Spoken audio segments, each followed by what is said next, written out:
பாகியலட்சுமி சீரியலில் இப்போ இனியா வந்து தோற்று போனது யாருக்கெல்லாம் ரொம்ப பிடிச்சிருக்கோ அவங்க வந்து வீடியோக்கு ஒரு லைக் கொடுத்து தெரிய வைங்க. இப்போ வீட்டுக்கு கோமா வராங்க இனியா. கோமா வந்ததுக்கப்புறமா ராதிகா தான் எல்லாத்துக்கும் காரணம் அப்படின்னு சொல்லி பயங்கரமாக ராதிகா பிடிச்சி திட்டுறாங்க. பட் ராதிகா சொல்லிடுறாங்க, இதுக்கு நான் எந்த வகையிலையும் காரணம் இல்லை இனியா, எதுவுமே தப்பாக புரிஞ்சுட்டு அடுத்தவங்களை ஈஸியாக பேசிடாத, இது எல்லாத்துக்கும் காரணம் கோபி தான். நான் முதல்ல இந்த டான்ஸ்க்குலாம் நான் வரல, இந்த ப்ரோக்ராமுக்கு நான் வரல, என்னை விட்டுருங்கன்னு சொல்லி எவ்வளவோ சொன்னேன். ஆனால் உன்னோட அப்பா கேட்காம என்னை கூட்டிகிட்டு போனார். ஆனால் நீ இப்படி கத்துறதுக்கு எந்த ஒரு விஷயமுமே கிடையாது, மேடைக்கு கூட நான் வரல அப்படின்னு தான் சொன்னேன். அவர் தான் வலுக்கட்டாயமாக என்னை இழுத்துட்டு போனார் அப்படின்னு சொல்ல உடனே ஈஸ்வரிக்கு கோவம் வருது. இப்போது எப்படி ஈஸியாக நீ என் பையன் மேலே வந்து பழியை போடலாம், எல்லா தப்பையும் நீ பண்ணிவிட்டு கோபி தான் பண்ணான்னு சொல்கிற அப்படிங்கிற மாதிரி ஆஸ் யூஷுவல் கோபியை வந்து பேசினதுக்கு ஈஸ்வரி மல்லு கட்டிக்கிட்டு வராங்க. இப்போ என்ன நடக்குது அப்படின்னா ராதிகா வந்து அழுதுகிட்டே போயிடுறாங்க. இதை பார்க்குற பாக்யாவுக்கு ரொம்பவே கஷ்டமாக இருக்குது. இப்போ கோபி கிட்ட பாக்யா வந்து சொல்கிறாங்க, இங்கே பாருங்கள் கோபி, நீங்கள் வந்து தெளிவாக இப்போ ஒரு முடிவு எடுக்கல அப்படின்னா எந்த உறவும் உங்களுக்கு நிலைக்காமல் போயிடும். ஒழுங்காக ஒரு முடிவு ஒன்று எடுத்துருங்க தெளிவாக அப்படிங்கிற மாதிரி மட்டும் சொல்லிடுறாங்க. ஸோ இன்னொரு பக்கம் வந்து கோபி எங்கே மாதிரி ராதிகா கூட்டிகிட்டு வீட்டை விட்டு வெளியில் போயிடுவானோ அப்படிங்கிற பயத்தில் இப்போ ஈஸ்வரி என்ன பண்ணுறாங்கன்னா கூப்பிட்டு கோபியை பேசுகிறாங்க. இங்கே பாருப்பா கோபி, இந்த மாதிரி ராதிகாவையும் மையுவையும் நீ அனுப்பு, இல்லைனா வந்து இந்த மாதிரி உன்னை சுத்தமாக செலியனாக இருக்கட்டும் இனியாவாக இருக்கட்டும் உன்னை வெறுத்துருவாங்க அப்படிங்கிற மாதிரி ட்விஸ்ட் பண்ணுறாங்க.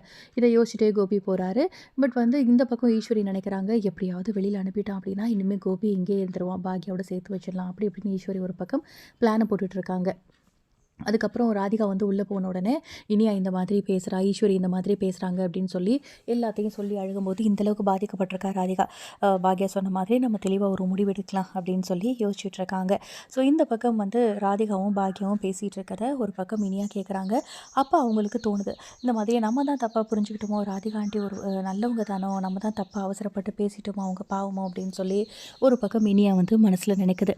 ஸோ இன்னொரு பக்கம் வந்து கோபி வந்து வராரு.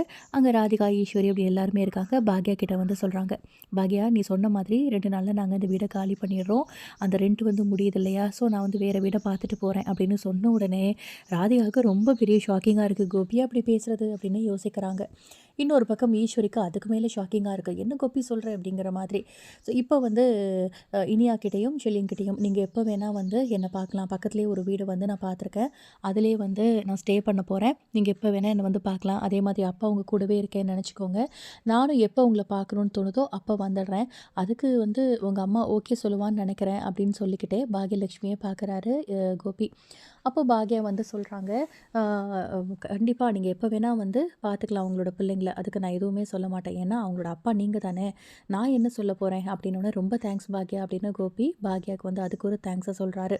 ஸோ இன்னொரு பக்கம் வந்து திங்ஸ் எல்லாம் ரெடியாக பேக் பண்ணு, நான் வந்து ஈவினிங் வரேன், நாளைக்கே நம்ம காலி பண்ணிவிட்டு போயிடலாம் அப்படின்னு ராதிகா கிட்ட வந்து கோபி சொல்கிறாரு. இன்னொரு பக்கம் இனியா வந்து இந்த வீட்டிலேருந்து அப்பா போகிறாரு அப்படின்னு நினச்சி ரொம்பவே வந்து கவலைப்பட்டு இருக்காங்க. ஈஸ்வரி ஒரு பக்கம் நம்ம எவ்வளோ பிளான் போட்டாலும் வந்து சொதப்பிடுது, சக்ஸஸ் ஆக மாட்டேங்குது அப்படின்னு சொல்லி அவங்க ஒரு பக்கம் அப்படியே கன்ஃபியூஷன்லேயே நிற்கிறாங்க. இப்போ ராதிகா வந்து மனசில் நினைக்கிறாங்க, பரவாயில்ல நம்மளை வந்து புரிஞ்சுக்கிறாரு, நம்மளை யார் காயப்படுத்தினாலும் மயோ யார் காயப்படுத்தினாலும் புரிஞ்சுக்கிட்டதுக்கு ஏற்ற மாதிரி நடந்துக்கிறாரு கோபி அப்படின்னு சொல்லி மனசில் நினச்சிட்ருக்காங்க ராதிகா. ஸோ அப்கமிங்கில் என்ன நடக்க போகுது அப்படிங்கிறது எல்லாமே வெயிட் பண்ணி பார்க்கலாம். இந்த வீடியோ பிடிச்சிருந்தால் லைக் பண்ணுங்கள், இந்த மாதிரி அப்டேட்க்கு மறக்காமல் நம்ம சேனலை சப்ஸ்கிரைப் பண்ணுங்கள். தேங்க்யூ.